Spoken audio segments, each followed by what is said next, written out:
श्रीहरि की भक्ति करना क्यों जरूरी है? घर को मंगलमय कैसे बनाए? कौन सी माँ, कौन सा पिता, कौन सा पुत्र धन्य है? कैसे घर पर करती है श्री लक्ष्मी जी विशेष कृपा?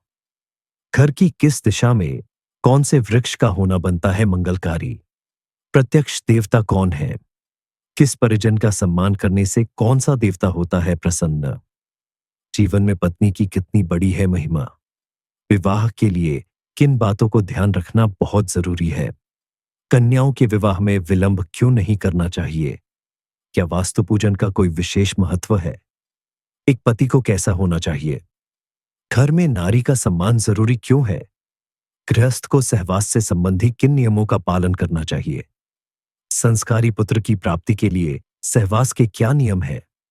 भोजन करने की उत्तम विधि क्या है?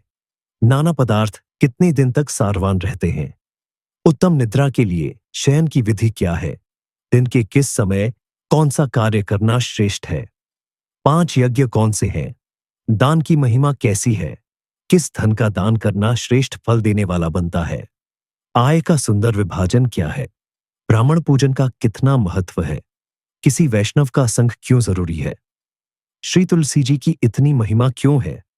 श्राद्ध करने तथा पितरों एवं देवताओं की पूजा का जीवन पर क्या प्रभाव पड़ता है? मृतक के बांधवों का कुछ दिन कैसा आचरण रहना चाहिए? घर में रहते हुए भी मोक्ष कैसे मिले? लक्ष्मी रूपा स्त्री कौन? स्त्रियों को कौन सी बातें सदा ध्यान रखनी चाहिए? स्त्री के लिए सबसे श्रेष्ठ कर्म क्या है? कौन से दोष स्त्री के लिए विनाश का कारण बनते हैं? पतिव्रता की कितनी महिमा है? एक पतिव्रता नारी की चर्या कैसी होती है? रजस्वला नारी को किन नियमों का पालन करना चाहिए?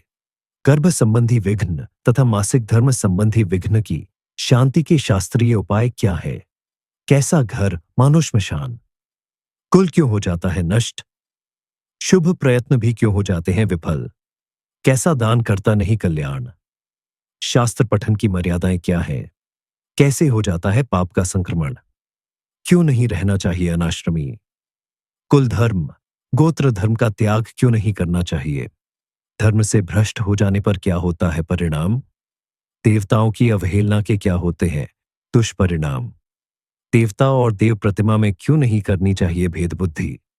तुलसी रोपण कहाँ न करे, किनकी अवहेलना न करे? भगवत भक्त के निरादर का कैसा हो सकता है परिणाम? साधु की अवज्ञा और असाधु की पूजा क्यों नहीं करनी चाहिए? अतिथि सेवा की इतनी महिमा क्यों? गौ को झूठा अन्न क्यों नहीं देना चाहिए? किनका भरण पोषण करना जरूरी है? किन 3 का एकत्र होना अमंगलकारी है? काष्ठ की दातुन कब न करे, क्षौर कर्म कब न कराएं, वस्त्रों को साबुन से कब न धोएं? श्राद्ध में किन को निमंत्रित करना होता है जरूरी? भगवत सेवा में किन कर्मों को माना गया है अपराध? किन कर्मों से बनना पड़ता है प्रेत? कौन देखते रहते हैं सभी के सभी कर्म? कैसा आचरण करता है भवबंधन? कली के दोषों को कौन कर सकता है नष्ट? कलिकाल किसे कर देता है नष्ट? अपराध की श्रेणी में आने वाले कर्म कौन से हैं? अद्भुत अंधे, अद्भुत मुर्दे कौन? याद रखने योग्य कुछ सूत्र क्या है? प्रभु को प्रसन्न करने का सबसे अच्छा तरीका क्या है? अनाथनाथ की कृपा कैसे प्राप्त करे? कौन सी इच्छा की पूर्ति के लिए किस देवता की आराधना की जाती है? कुछ परम पवित्र मंत्र कौन से हैं? व्रत के लिए कौन से पर्व विशेष है? सत्यनारायण व्रत की उत्तम विधि क्या है? देवाराधन के लिए महातिथियां कौन सी हैं? होली पर्व का धार्मिक रहस्य क्या है? होली पर्व को मनाने की उत्तम विधि क्या है? खुशहाली के लिए कैसे मनाएं दीपावली? कार्तिक मास में स्नान के कुछ रहस्य? वैशाख मास की महिमा क्या है? वैशाख मास का रहस्य क्या है? नववर्ष कब मनाएं, कैसे मनाएं? विशेष फल की प्राप्ति के लिए कौन से कर्म करने चाहिए? कर्मों का इच्छित फल कब मिलता है? भावना की महिमा क्या है? संध्या की महिमा, संध्या का सही समय क्या है? मंगल कर्मों में आने वाले विघ्नों को दूर कैसे करें? कार्य आरंभ करने से पहले क्या करना चाहिए? ग्रह पूजा क्यों है अनिवार्य? कैसे करें? ग्रह दोष को दूर। शनि के कोप से बचने के उपाय क्या है? भस्म की महिमा क्या है? पाप एवं पापजनित संताप को कैसे करें शांत? दुर्गति से बचने के क्या है उपाय? परधन तथा परस्त्री में आसक्ति से कैसे बचे? रोगों की उत्तम औषधि क्या है? खेती की रक्षा के उपाय क्या है? कथा की महिमा, कथा संबंधी उत्तम नियम क्या है? चित्त की शुद्धि का उपाय क्या है? अनर्थ को कैसे दूर कर देते हैं तीर्थ? तीर्थ पर जाकर मुंडन करवाना जरूरी क्यों? वैशाख स्नान, माघ स्नान की इतनी महिमा क्यों? कलिकाल का साधन क्या है? कार्तिक मास में करने योग्य 5 कर्म कौन से हैं? संस्कार कैसे करते हैं? उद्धार। गायत्री की कैसी है शक्ति? वृक्षारोपण से कैसे सुधरता है ये एम जीवन? किन का साथ कभी ना छोड़े? नाना प्रकार के व्यक्ति कैसे होते हैं प्रसन्न? किनका दर्शन होने पर अवश्य करें नमन? किनको नमन करने से मनुष्य रहता है प्रसन्न? श्राद्ध में एक योगी के पूजन की महिमा कितनी है? एक ब्रह्मनिष्ठ की कैसी महिमा है? धर्मात्मा की महिमा क्या है? सन्यास एवं सन्यासी की महिमा क्या है? भगवान विष्णु की भक्तवत्सलता कैसी है? भगवत प्राप्ति की पहचान क्या है? त्रिदेवों की भिन्नता प्रतीत होने पर भी इनकी एकता का रहस्य क्या है? पांडवों की इतनी महिमा क्यों? धर्म को हानि कैसे पहुंचती है? पूजा के लिए कौन सी धातु का पात्र श्रेष्ठ है? श्राद्ध में चांदी की इतनी महिमा क्यों? संकल्प की इतनी महिमा क्यों? कुश की महिमा क्या है? यज्ञोपवीत की महिमा क्या है? श्राद्ध में दिए गए पदार्थ कैसे पहुंचते हैं पितरों के पास? कितना प्रबल है दैव? पूर्व जन्म में जीवन कैसा रहा, इसका अनुमान कैसे लगाया जा सकता है? सूर्य ग्रहण का रहस्य क्या है? क्या स्वप्नों का जीवन पर कोई प्रभाव होता है? सच्चा धन कौन सा है? सदा सहायता किनसे मिलती है? पढ़ने योग्य क्या है? अंतःकरण की शुद्धि के उपाय क्या है? ब्रह्मचर्य, तपस्या, सदाचार, त्याग, गुरु सेवा, श्रद्धा की महिमा क्या है? भारत की महिमा क्या है? कलिकाल में प्रतिमा पूजन की महिमा क्यों? कुलदेवी की महिमा क्या? देवताओं को आसानी से प्रसन्न करने के उपाय क्या? स्वकर्म की महिमा क्या है? मुक्ति हेतु क्या देव पूजन जरूरी है? विजय किन की होती है? सबसे श्रेष्ठ क्या क्या है? सच्चा क्षत्रिय कौन?